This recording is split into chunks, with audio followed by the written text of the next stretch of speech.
Welcome to Spirit Connections with Tiffany Rice. We are back, and I have my little friend Chloe with me. I'm so happy to be doing Spirit Connections once again. I thought I would spice it up a little bit and turn the tables around on myself. The reason being is because I get asked frequently what it is that I do, who am I, and all of that jazz. So what I wanted to do was invite one of my very special friends, Cody Desbian, on. Hello. He has formulated some questions to actually ask me, so hopefully that answers some of your questions as well. So I'm actually going to be the interviewee instead of the interviewer. So I don't know what these questions are. It could be anything. I'm a little nervous, but I'm really excited to hear what you have to say. I've taken over Spirit Connections for the evening. All right. Ready, Chloe? Are we ready to answer some questions? All right. We're ready. All right. So first off, I want to take it back to when you were a kid. I want to know, is this gift, being a spirit medium, is this something that you were born with? Well, we're all born with being intuitive. It's just everybody works on a different level of being intuitive. So it's like playing soccer. I love using this analogy. When you play soccer, everybody can usually play soccer, but there's some that are just going to be more athletic than others, just naturally born that way. And I think that pertains to being intuitive as well.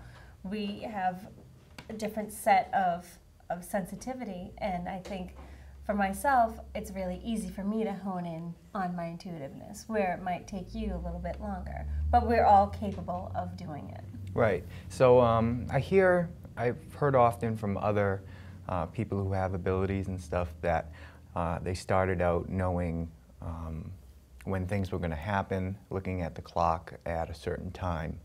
Is that something that happened with you too? All the time. I can remember in high school, my boyfriend at the time, I'd sit and watch his baseball games, and I knew, okay, he's going to get a home run. He's going to hit a home run. And he would. He would. I can remember talking to people, and during a conversation, I'd start visioning someone behind them or seeing things, and I'd think to myself, okay, Tiff, just stay focused, stay focused. But what was actually happening was I was allowing myself to have these certain connections with certain spirits that have passed. I just, at that particular time in my life, I wasn't aware of what it was actually going on. I just thought I had a bad case of ADD. Right. So what was the point where you put two and two together and you knew something was going on and you were able to make it full circle? I ended up taking a class, and in the class I was able to, with the certain tools that were being provided with me, I was able to clarify exactly what it was that was going on. And once I did put two and two together, it was just something that was like, all right, here we are. This is what it is, and that's when I really started to hone in on my ability. Now, connecting this with the paranormal, you work in the paranormal field a lot. Yes. Mm-hmm. Did you have a paranormal experience that made you interested in that part of the field? Because when you think of spirit mediums, usually paranormal fits in with that often on most occasions. So how did you get connected to the paranormal?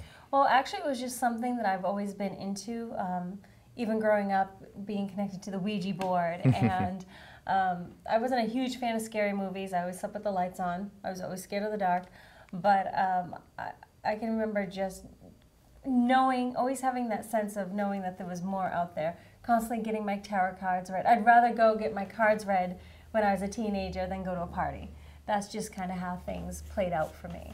So as far as tying everything into the paranormal, it wasn't until, I think it was around 2008, I had a group of friends that they were actually into doing ghost investigations and so forth. And so I went with them on a few, and I explained to them what it was that I did. So I was their medium. I was the one that kind of put the emotional side into what they were going for, which was the scientific method type of hard evidence. So I was able to collaborate with them, and it was something that I really enjoyed. And through doing that, I ended up becoming friends with a lot of people in the paranormal, and it kind of just started to take off from there. Right. So when you're working in the paranormal, I'm sure it's different than doing private readings and stuff. When you're doing private readings, I'm sure you connected one-on-one with the person, and and you have a little bit of a sense of what's going to happen. You're going to connect with somebody who has passed that has meant a lot to that person. Now, when you're in the paranormal doing this, how does that differ? Because you're walking into a place pretty much blind, not knowing what's going on, the history of the place. So how do your feelings differ from a private reading and going into a location, not knowing anything? The feelings with doing a private reading, every one of my clients comes to me. And they ask if I can give them a private reading. So it's usually in my office, in a safe place, a place that I'm familiar with, and they want to connect with their loved one in spirit, whether it's a friend, family member, or maybe a pet that had passed. That's what they want to connect with. When I work with paranormal teams, I go into an undisclosed location, a location that I don't know anything about. And I do, for me, I always protect myself with a white light and affirmation and so forth before I go in. But I really don't know the history of the place. I don't know if there is anything there that's paranormal. Of course, most locations hold on to energy, so you will be able to pick things up. But where I give a reading to someone, it's more so the straight-on messages for that loved one, and it's to provide healing and comfort. Whereas doing a paranormal investigation, it's pretty much putting the emotional side, but it may be the emotional side attachment with the facility itself for the paranormal investigator. So it might just be a little bit of a different type of emotion there, if that makes sense. No, it's understandable. And you touched real quick on connecting yourself with the white light and stuff like that. Absolutely. Do you feel like that should be a priority with every group when you're entering a location, not knowing anything about it? I definitely think you should. I mean, for me, I do white light. I line my chakras. I do some affirmations. I protect myself with a white light. I feel everybody should do something that is good for them. So whether it's prayer or whether it's setting your intentions for your highest and greatest good, because when you put yourself out there, especially if you're looking to connect, you can connect with anything, good and bad. Right. You know, so you always want to put your best foot out there and protect yourself. Right. And, you know, it's mistaken a lot of times, like you mentioned with Ouija boards and stuff, it's mistaken that, you know, Ouija boards are this bad piece of cardboard, essentially. And it's the same exact thing when you're going into a location and start asking questions with your recorder, because you're opening yourself up. It's both situations, no matter if you're using a piece of physical games to do it, or just saying it out loud, you're still opening yourself up to good and bad. Absolutely. So, being a medium and doing all these different things, both paranormal and private readings, gallery readings, has there been an experience that has made you look at life in a totally different way? Yes. When I was younger, I used to always think, oh, my dad's going to be there to walk me down the aisle. You know, I'm going to grow up, I'm going to get married, I'm going to have kids. And how my life actually turned out is my father passed away at 21. He wasn't there to walk me down the aisle. You know, I never thought in a million years that would have happened. And the people that I come in contact with, they come to me and I hear their stories, and some of their stories are just so heart-wrenching in the sense of, yep, you learn that you can't take anything for granted. And if you want to say something to someone, say something to someone. Do things now. Enjoy your life now, because there is no guarantee that tomorrow will ever come. And that might sound sad, but that's unfortunately, from my personal experiences, that is something that could be a possibility. So you always want to make the best of every day. Right. It's the truth. That's reality, and a lot of people just don't realize that, unfortunately, until something happens and it's too late. So that message is a great one. So when you connect with a spirit, you know, you see on TV a lot, and a lot of people don't really get to meet and connect with a genuine spirit medium in person. And when they're flipping through the channels on their TV, they come across you know, different mediums on TV shows. And what's common that I see mostly is these mediums will be walking down the road, walk into a store, and just start talking to somebody saying that they're getting a spirit coming through and they have to walk over to this person right now and give them their message. Does that really happen? You know, I always say, and everybody is different, but I'll speak for myself. So I always say that, you know, could that happen? Absolutely. If I left myself on all the time, but I have that imaginary light switch where it's, when I'm doing a reading, turn on. When I'm not doing a reading, turn off. Because it takes a lot of energy. And not only that, but you want to keep you have to be aware of the person that you are going to give a reading to. Not everybody wants a reading. Not everybody believes in what we do. So you have to be careful and cautious. And I would always say just keep a business professional attitude toward things.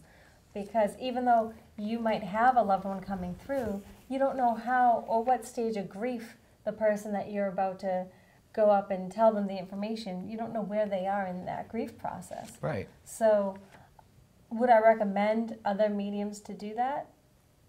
It's their call. I personally that might not be the avenue for me.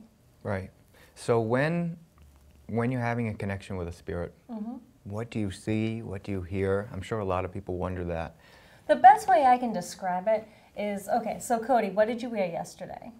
I wore a Red Sox shirt. Okay. How did you get that information? I remembered it. Absolutely. So when you remember, a lot of times it's like a picture in your head, right? Right. So that's the best way I can describe it. But for me, I get memories, but it's not my memories. It's not my pictures. And they fly by so quick. So I do my best to try to explain it and be as detailed as I possibly can. So it's the picture in my mind. I also sometimes I hear it. And since I am a foodie, I'm a self-acclaimed foodie, a lot of times I'll smell food. They'll show me food. Yeah, especially if I'm hungry and I'm doing a reading, they'll show me food. So for me, that's kind of how it works. Now, I've also heard of mediums getting like signs, like for example, they'll see a rose and it'll mean that they were married to somebody. Right. Do you get those signs? I think every medium has different signs that pertain to certain things. For me, the male and female side. So if I was giving you a reading, if I felt pulled over onto my right side, that for me would signify female. If I was pulled over to your left side, that would signify to be male. But if you go talk to another medium, they could have something completely different than what I have. But it just so happens to be that that's something that works for me. And it's just always seemed to be something that was consistent, so I stuck with it. So. Okay. Now, when you're doing these gallery readings, which I've been to, and they're absolutely amazing. If you haven't been to one, you need to go to one. It's basically Tiffany's in a theater or a big room, and there's, you know, hundreds of people sometimes in this room just sitting down, and randomly Tiffany will walk up to a person and just start reading them. Sometimes I've seen people who don't really believe in this stuff, and it changes their mind instantly because she says something that connects them that nobody else would know. It's really amazing. You would have to see it in person. So when you're doing that type of thing, how do you know which direction to go, which person to walk up to? Does the spirit tell you to go to, you know, the guy in the third row, 4 seats in? Well, I go with my gut. I really listen to my gut, and it's not 100% right all the time, especially if it's a large gallery reading. But I'll go in the general direction of the person, and I usually stand within that person to. My wire's caught on me, sorry. Thank you.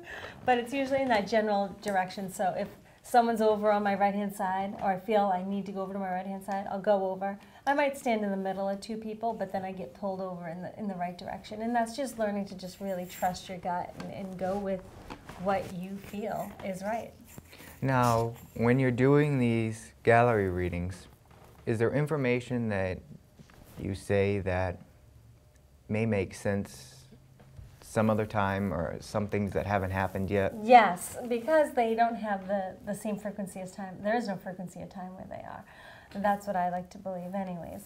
So a lot of times in the readings, if it doesn't make sense, I always tell people, hold on to it, write it down, write it down. I always tell this story. I was giving someone a reading. I was bringing her father through in spirit, and he kept on showing me a peacock. And I said, your dad showed me a peacock. And right away she goes, nope, that's not him. And I said, okay. But throughout the reading, he kept on showing me the peacock. So I said, well, he keeps on showing me the peacock. And she goes, I don't know. I said, well, just write it down. Well, a week later, she ended up contacting me, and she goes, I just want to let you know, I checked with my aunt, and my dad had a pet peacock. So, and that was when he was little. So the moral of the story is sometimes when I provide you information, that might not be in the forefront of your mind. So it may not register at that moment. Or, so I encourage you to write it down. Or sometimes there are things that, and I'm really good with the pregnancy and fertility, guys. So, especially with fertility, one of my friends, I said, oh, well, you're going to be pregnant again. She goes, no, I'm not. I go, no, you will, because I'm seeing 5 and 2, 5 and 2. So I feel like your daughter and your baby are going to be 7 years apart. And she goes, no, it's not going to happen. Well, sure enough, she had another one, and they were 7 years apart. So a lot of times, and that was something that was, you know, a year or two beforehand. So it is something that I always say, hold on to. I'm not here to convince you. I'm not going to tell you that I'm 100% correct. But at the same time, if you just take it into consideration, if you do write it down, a lot of times it will make sense. You just have to give it a chance and start listening to yourself. That's all. Right. So there are good people and there are bad people in this world. Some people have good personalities, some people have bad personalities. And has there ever been a time when you've been doing a reading where somebody who just doesn't want to communicate, just doesn't want to cooperate and try talking to somebody comes through? What do you do?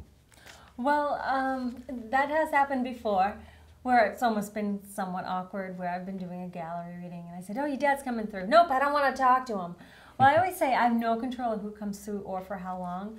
It's usually the people, if they're feisty here, they're going to be feisty where they are. If they're going to be boisterous here, they're going to be boisterous where they are. So I will always say the common denominator for any reading, it's always messages that you need to hear, not necessarily information that you want to hear. I've had, for instance, in that particular case when I said her father came through, there was a lot of information that her father wanted to come through and say and almost apologize for and say, hey, I understand now. But at that particular moment, the person I was reading wasn't ready to accept that. So instead of saying she wasn't ready to accept it, she's, nope, I don't want to hear from him. I don't want to hear from him.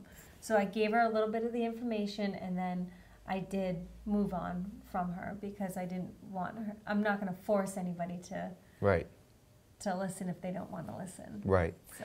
Now, one thing I want to make clear, I want to have you make clear, is a lot of people get spirit medium and psychic confused. Right. Because they are two different things. Do you want to explain what the difference is? Well, spirit medium is someone who communicates with people that have passed, whereas psychic operates more so on intuitive. Now, spirit medium, sorry, my dog wants to wear my scarf. Spirit medium is also intuitive as well. That's why you get the phrase psychic medium, because you have this psychic ability, but you also do the medium work as well. Whereas just psychic, psychic is someone, like I mentioned, is just more so for the intuitive part. All right. Not so much connecting with those that have passed. So has there been this time where you've been into either a house party, a gallery reading,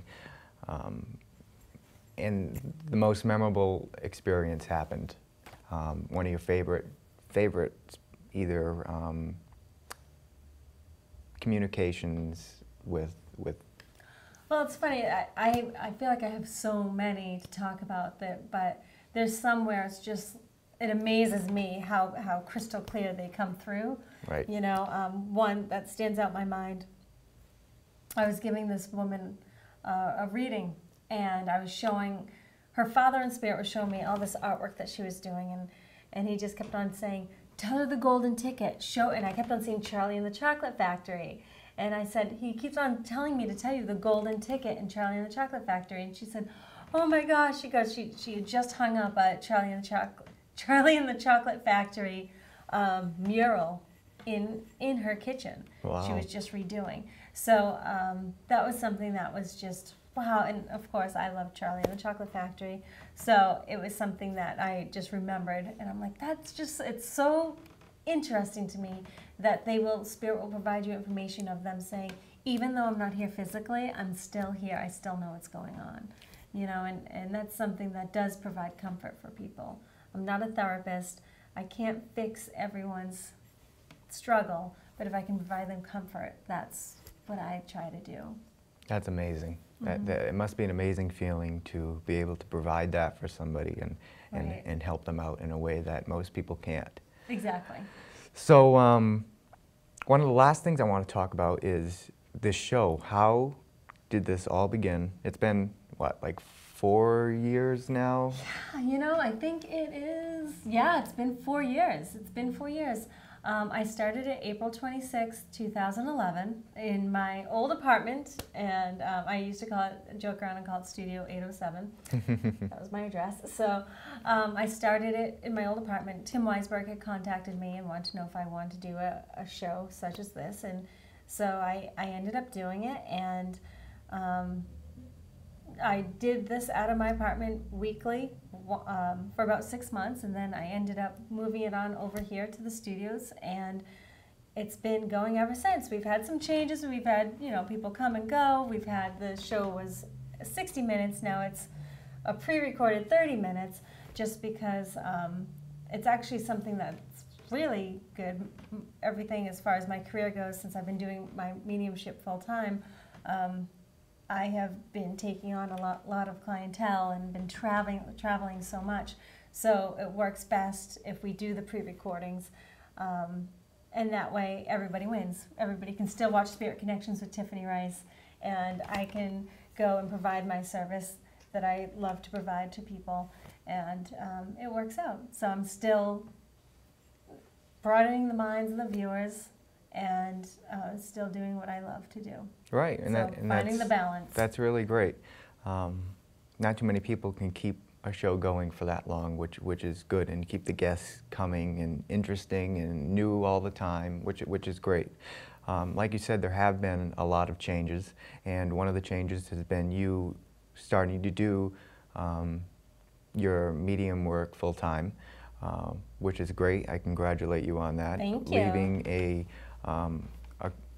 career that you've had to do something totally new and take that risk and just go out there, and it's been doing great for you. You have your own office now, and you're always busy, which is great.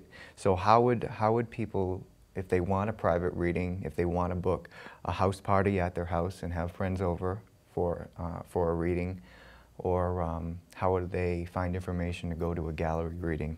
Well, I have a free newsletter that you can sign up for, which is going to my Facebook page, Spirit Medium Tiffany. I also have a website, tiffanyrice.com. Spirit Tiff is where I post things on Instagram and Twitter, and that's where you can find all my information of the events that I'll be doing. Also, I have a line of We're Never Truly Alone apparel, which consists of dog tags and t-shirts and candles and all of that good stuff. So you can find that as well on any one of those social media avenues. But I still offer the private readings. I love it. I have my offices in Pembroke, Massachusetts, and I offer phone readings. So I can do the private readings, I can do the house gallery readings, the larger gallery readings, fundraising events, and so forth. I also teach the meditation classes, intuitive classes, and I am a Reiki master. So I try to stay busy with bringing more guests onto the show, because I do love doing this, and I'm so glad that I am able to continuously do this. Maybe not at the same capacity, but I'm still doing it. So that's how you can get in touch with me. That's a little bit of what I do, and yeah, I'm going to just keep on going. That's great. Gonna keep You on going. definitely should check her out. Go to the website, look her up, look at what event she's going to be at least go over and meet her and say hello, and grab one of her business cards. One thing you mentioned real quick was phone readings. Now, some people may think, how does that work? I thought you had to be there in person with you to have a reading. A lot of people do. No, I enjoy actually doing the phone readings because I can connect with people all over the country. So it's definitely, if you want to inquire about that, if you go to my website, or you can go to my email, which is spiritmediumtiff@gmail.com. You can find information there, because I do have availability, especially during the week.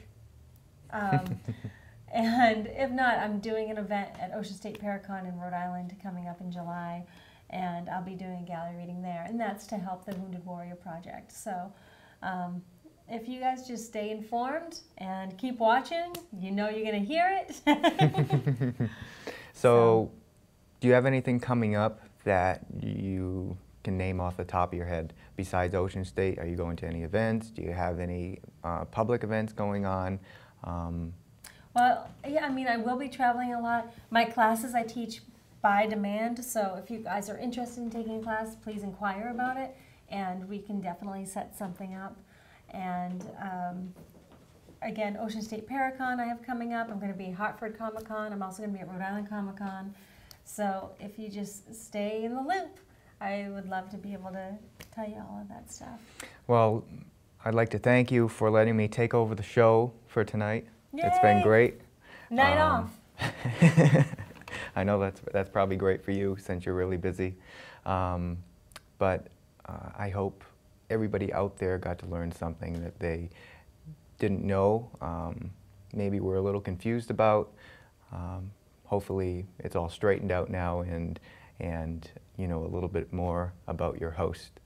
Thank you, and thank you so much, Cody. And again, I feel like it's funny that you're interviewing me, but at the same time, I get so many questions, and it's from you guys, and I want to be able to provide for you. So thank you. Thank you. You did an awesome job. You're welcome back anytime. If you want to come back whenever I come back, that would be awesome. So thank you. Thanks, Cody. And do you have anything coming up for yourself? Well, I'll be at Ocean State Paracon in July, hosted by Rise Up. Facebook's the place to go to find out all the information. Have great speakers coming up. Andrea Perrin, John Zaffis, George Lopez, Dustin Parry's going to be there. Shannon Sylvia, both from Ghost Hunters International. Just a bunch of great people. Joe Chin, TAPS home team is going to be there. All different paranormal groups from around New England. Some people coming up from different states, like the Gettysburg Ghost Gals from Pennsylvania. Wow, yep. All great people. They're going to be selling books. There's going to be vendors there, all different things. And Tiffany's going to be there doing a big gallery reading. So if you want to find out what that's like, that's the perfect place to do it, right in Harrisville, Rhode Island, close by. If you live in the Massachusetts area, Rhode Island, New England area. It's going to be a really, really good event. And like Tiffany said, all the money goes to the Wounded Warrior Project. Which is good to have everybody come together and to donate to something that's really great, and that affects pretty much everybody today. So that's the big thing coming up. Awesome. And I'll see you there. All right. Well, for those of you guys that are home, thank you again, and until next time, we will see you soon.